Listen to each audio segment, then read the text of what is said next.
السلام علیکم بچوں. آج ہم جس ٹاپک کو زیر بحث لا رہے ہیں وہ ہے consulting on line data base اور ریسورسز. تو یہ جو ٹاپک ہے یہ بی ایڈ کے حوالے سے ہے اور بی ایڈ میں بھی ریسرچ پروجیکٹ کے حوالے سے ہے. تو سب سے پہلے تھوڑا سا تعارف کرا دوں کہ ریسرچ پروجیکٹ ہوتا کیا ہے. تو ریسرچ پروجیکٹ جو ہے یہ بی ایڈ کے اسٹوڈنٹس کے لیے ایک خصوصی کہہ لیں ایلیمنٹ ہے جس کو پاس کرنا ضروری ہے، اور اس طرح سے یہ بچوں کو ریسرچ کے حوالے سے گائیڈنس دی جاتی ہے اور کچھ ریسرچ کرنی سکھائی جاتی ہے. تو ریسرچ پروجیکٹ کا جو مقصد ہے وہ طلبہ کو ایکشن ریسرچ کے طریقہ کار کے بارے میں متعارف کروانا ہے، اور جو کہ طلبہ کو سوالات کے بارے میں اس کے ساتھ ساتھ ڈیٹا یا معلومات اکٹھا کرنے کے قابل بھی بنانا ہے، اور پھر اس کے حوالے سے ایکشن لینے کے قابل بنانا ہے. یعنی ریسرچ پروجیکٹ آپ یہ کہہ سکتے ہیں کہ ایک ایسی چیز ہے جس کے ذریعے سے ہم طلبہ کو ریسرچ ایکشن ریسرچ کے حوالے سے یعنی روزمرہ کلاس رومز میں پیش آنے والی جو صورتحال ہوتی ہے یا اسکول میں یا ارد گرد کے ماحول میں جو مسائل پیش آتے ہیں اس کے حوالے سے ہم پرابلم سالونگ کا طریقہ کار سکھاتے ہیں. تو اور اس کے بعد ہم بچوں کو اس حوالے سے اس قابل بناتے ہیں کہ وہ ان مسائل کو حل کرنے کے لیے کیا ایکشن لیں گے. ریسرچ پروجیکٹ جو ہے یہ کسی بھی مسئلے کے بارے میں آگاہی حاصل کرنا ہوتا ہے اور ریسرچ کے ذریعے ان کی تفہیم کو بہتر بنانا ہے. یعنی کوئی جو مسئلہ پیش آ رہا ہے اس کو بہتر طور پہ سمجھنا جو اصل مقصد ہے. اور اس حوالے سے جو مقاصد ہیں ریسرچ پروجیکٹ کے ان کو ہم کہہ سکتے ہیں کہ 3 حصوں میں ہم تقسیم کر سکتے ہیں. پہلا کیا ہے، نمبر 1 کہ ریسرچ کے تمام مراحل جو ہیں ان کا آپس میں ربط ہونا چاہیے. یعنی ریسرچ جو ہے یہ ایک ایسا کام ہے جس میں بہت سے مراحل ہوتے ہیں، اور ان مراحل کو اسٹیپ بائی اسٹیپ کرنے سے ان کا آپس میں ربط قائم رکھنا ضروری ہوتا ہے. پھر یہ ہے کہ درستگی رائے کے ذریعے یعنی ہر فرد جو ہے وہ علم کے بارے میں معلومات بھی رکھتا ہے اور کہہ سکتے ہیں کہ اپنی ایک خاص رائے رکھتا ہے. تو اس رائے کو درستگی کے ساتھ کہہ سکتے ہیں کہ کسی بھی علم میں ہم اضافہ کر سکتے ہیں. یعنی جو ہم پہلے سے جانتے ہیں لیکن اس میں ہم اپنی رائے کو درست کرتے ہیں.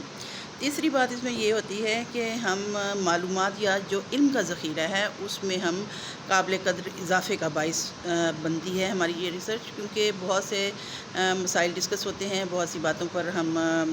معلومات اکٹھی کرتے ہیں، ڈیٹا اکٹھا کرتے ہیں کہ اس سے پہلے اس حوالے سے کیا کیا کام ہو چکا ہے اور مزید کون سے اس کے پہلو تشنا ہے اور ہم نے اس پر کام کرنا ہے. تو جب ہم بات کرتے ہیں کہ ہم نے جب ریسرچ کرنی ہے تو اس میں ظاہر سی بات ہے ہمیں مواد بھی چاہیے ہوتا ہے. مواد سے مراد یہ ہے کہ ایک تو ہم نے یہ دیکھنا ہوتا ہے کہ سابقہ لوگوں نے کس قسم کے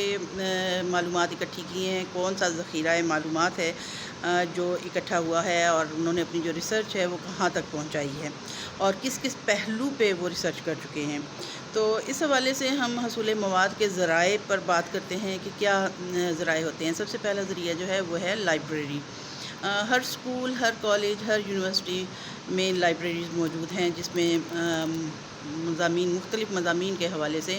بہت ساری کتابیں بھی ہوتی ہیں. اور اس کے ساتھ ساتھ کیا ہوتا ہے کہ نہ صرف ہمارے اپنے علاقے کے جو ادیب ہیں یا لکھنے والے ہیں یا ریسرچرز ہیں ان کی بکس ہوتی ہیں، بلکہ ہم باہر کے ممالک کے جو ریسرچرز ہیں ان کے کیے ہوئے کام کو بھی اپنی لائبریریز کا حصہ بناتے ہیں. اس کے ساتھ ساتھ صرف یہ اسکول کالجز وغیرہ کی لائبریریز ہی نہیں ہوتی بلکہ پبلک لائبریریز بھی ہوتی ہیں. تقریباً ہر شہر میں ایک پبلک لائبریری کا قیام عمل میں لایا گیا ہے، اور بڑے شہروں میں ای لائبریری کا بھی قیام عمل میں لایا گیا ہے. ہمارے ڈویژن میں ملتان میں ای لائبریری ہے، لاہور میں ہے. اس کے ساتھ ساتھ مختلف بڑے شہروں میں جو ای لائبریریز ہیں. ای لائبریری کیا ہوتی ہے، اس میں یہ ہے کہ ڈیجیٹلی اس کو کنیکٹ کیا گیا ہوتا ہے، اور دنیا کی بڑی بڑی لائبریریز اور دنیا کی یونیورسٹیز جو ہیں ان سے اس کو کنیکٹ کر دیتے ہیں تاکہ ریسرچرز کو حصول مواد میں کوئی مشکل پیش نہ آئے. اس کے ساتھ ساتھ حصول مواد کا ایک ذریعہ جو ہے وہ تحقیقی رسائل بھی ہوتے ہیں اور جرائد بھی ہوتے ہیں جن کا لٹریچر جو ہے تحقیق میں کام آتا ہے۔ تقریباً ہر کالج یونیورسٹی جو ہے وہ اپنا ایک جریدہ بھی نکالتی ہے جس میں ہر طرح کی معلومات وغیرہ ہوتی ہیں، اور ریسرچ کے حوالے سے بھی ریسرچ جرنل جو ہیں وہ چل رہے ہوتے ہیں۔ مختلف اداروں کی طرف سے جو ریسرچ ہو رہی ہوتی ہے وہ اپنے جرنل بھی چھاپتے ہیں، اور ان جرنلز میں مختلف ریسرچرز کی ریسرچز جو ہیں وہ چھاپی جاتی ہیں۔ اس کے ساتھ ساتھ کتابیں بھی مختلف ہوتی ہیں اور تحقیقاتی مقالہ جات ہوتے ہیں، سالنامے اور سرکاری خبرنامے ہوتے ہیں۔ تحقیقاتی مقالہ جات ہم کہہ سکتے ہیں، جیسے آپ لوگ بی ایڈ کے اسٹوڈنٹس ہیں تو آپ لوگ تحقیق کا یہ ریسرچ پروجیکٹ کرتے ہیں۔ اس کے بعد ایم ایڈ کے حوالے سے دیکھیں یا ایم فل اور پی ایچ ڈی کے حوالے سے دیکھیں تو جو ریسرچ کی جاتی ہے وہ باقاعدہ مقالہ جات جو ہیں وہ چھاپے جاتے ہیں، اور ان مقالہ جات کو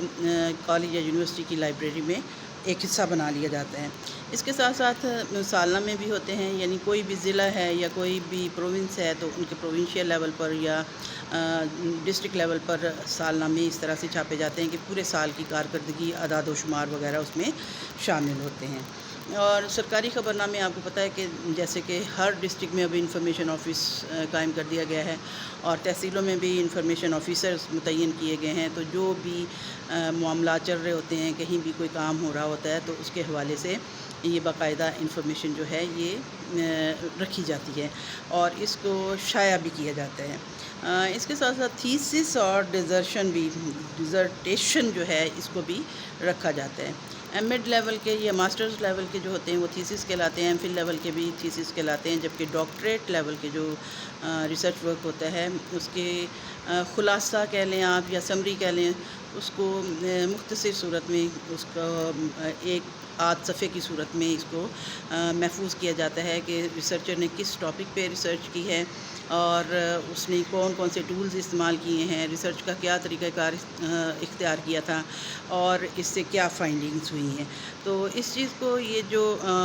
ڈیزرٹیشن ہوتے ہیں پی ایچ ڈی لیول کے، ان کو بھی تحقیق میں بہت زیادہ اہمیت حاصل ہے۔ اس کے بعد تعلیمی تحقیقات کے حوالے سے انسائکلوپیڈیاز ہوتے ہیں یا ڈکشنری ہوتی ہے، ان میں بھی بہت سی معلومات حاصل ہو سکتی ہیں۔ آپ کو پتہ ہے کہ جیسے ہم کہہ سکتے ہیں کہ انسائکلوپیڈیا بٹینیکا جو ہے اس میں بہت ساری معلومات درج ہیں، لیکن تعلیم کے حوالے سے الگ سے انسائکلوپیڈیا بنایا گیا ہے۔ اور ڈکشنری ہے، جیسے ایجوکیشن کے حوالے سے ہم کہہ سکتے ہیں کہ مختلف ڈکشنریز ہیں، ڈکشنری آف ایجوکیشن ہے، اور مختلف سبجیکٹس کے حوالے سے بھی ڈکشنریز ہوتی ہیں۔ پھر کتاب نامے یا عنوان نامے ہوتے ہیں۔ یہ کتاب نامے یا عنوان نامے کون چھاپتا ہے یا کون بناتا ہے؟ یہ ناشرین جو ہوتے ہیں، مختلف چیزوں کے حوالے سے جو نشر و اشاعت کا کام کرتے ہیں، تو وہ اپنے ایریا میں جس ایریا میں وہ کام کر رہے ہوتے ہیں اس کے حوالے سے وہ اپنے کتاب نامے، یعنی جس میں ایک لسٹ آف بکس ہوتی ہے، یا پھر یہ عنوان نامے کہ کسی عنوان کے تحت جو کتابیں چھاپی ہوتی ہیں ان کو ایک باقاعدہ ڈائریکٹری کی صورت دے دیتے ہیں۔ پھر سوانح عمری جو ہے اس سے بھی بہت سی معلومات مل جاتی ہیں۔ سوانح عمری کیا ہوتی ہے کہ کوئی شخص اپنی زندگی کے بارے میں خود سے لکھتا ہے، خود نوشت ہوتی ہے، یا پھر اس کی زندگی کے بارے میں مختلف لوگ جو ہیں مختلف پہلوؤں پر تحقیق کرنے کے بعد کتابیں مدون کرتے ہیں۔ ہم کہہ سکتے ہیں جیسے قائد اعظم کے حوالے سے، سیرت النبی کے حوالے سے، علامہ اقبال کے حوالے سے مختلف جو کتابیں چھاپی گئی ہیں ان کو ہم کہہ سکتے ہیں کہ سوانح عمریاں ہیں۔ اور اس کے ساتھ ساتھ ریڈیو اور ٹی وی سے بھی ریسرچ میں معاونت حاصل کی جا سکتی ہے۔ ریڈیو اور ٹی وی جو ہے ان کی بھی اپنی لائبریریز موجود ہوتی ہیں، اور جو کام کیے جاتے ہیں یا ریکارڈنگز ہوتی ہیں ان کے پاس یہ اپنی لائبریری میں محفوظ رکھتے ہیں۔ آج کل کا دور جو کہ ہم کہتے ہیں کہ میڈیا کا دور ہے، تو پرانے زمانوں کے جو ڈرامے کیے گئے ہیں یا مختلف چیزیں ہیں، دستاویزی پروگرام ہیں، وہ سارے کے سارے ان کے پاس محفوظ ہیں اور ہم ان سے بھی کنسلٹ کر سکتے ہیں، تحقیق کے حوالے سے مدد لے سکتے ہیں۔ پھر مائکرو پچ کے حوالے سے ہم کہہ سکتے ہیں کہ یہ ایک ایسی چیز ہے جس میں ڈھیروں ڈھیر آپ ویسے تو لائبریری میں جائیں اور کوئی کتاب اٹھا کے لائیں، کسی موضوع پہ اگر کتاب لیں تو 10 12 15 کتابیں اٹھا کے آپ کو لانی پڑیں گی، لیکن یہ جو مائکرو فچ ہے اس میں بے شمار چیزیں بہت ساری یعنی سینکڑوں کے حساب سے صفحات جو ہیں وہ محفوظ کیے جا سکتے ہیں، اور یہ ایک مختصر سی چیز ہوتی ہے جس کو سنبھالنا بھی آسان ہے اور جس کو کیری کرنا، اٹھانا، لے کے جانا آنا بھی آسان ہوتا ہے۔ اس کے ساتھ ساتھ کمپیوٹر سرچ جو ہے، آپ کو پتہ ہے کہ آج کا دور کمپیوٹر کا دور ہے، ہر قسم کی معلومات آپ کو ایک کلک کے فاصلے پہ مل جاتی ہیں۔ آپ کے اپنے موبائلز جو ہیں وہ ان کو آپ کہہ سکتے ہیں کہ وہ ڈیجیٹل دور ہے، چونکہ اس لیے آپ لوگ تمام تر سرچ جو ہے مختلف ویب سائٹس کے ذریعے سے آپ معلومات حاصل کر سکتے ہیں۔ اس میں www ویب سائٹ جو ہے یہ بہت کارآمد ہے، اور آج کل تو گوگل جو ہے وہ ہر مسئلے کا حل ہے